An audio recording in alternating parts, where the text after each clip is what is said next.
Sannan ku da zuwa. Hai. Abu sannan ki da kokari. Sai da ba ku yi hakuri. To. Na san bai faɗa muku ba. Ɗaki guda biyu ne kaɗai masu abin shimfiɗa. Ɗaya wanda yake kwana, ɗaya kuma na baki. To ga ma mukullin. To. Yo ya isa hakan ma. Ya isa sai mu haɗu mu kwanciyar mu. Ku uku? Duka mu uku mana abu in yayi yawa ba sai ki zo ki toshe wata kusurwa ba ki kwanciyar ki ke ma.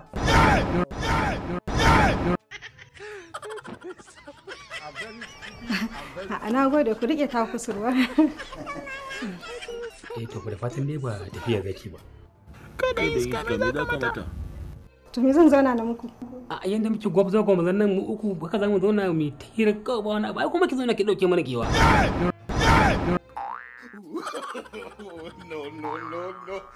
Abu Allah ya miki albarka kuma Allah ya saka miki da alheri. Yi tafiyar cikin ji.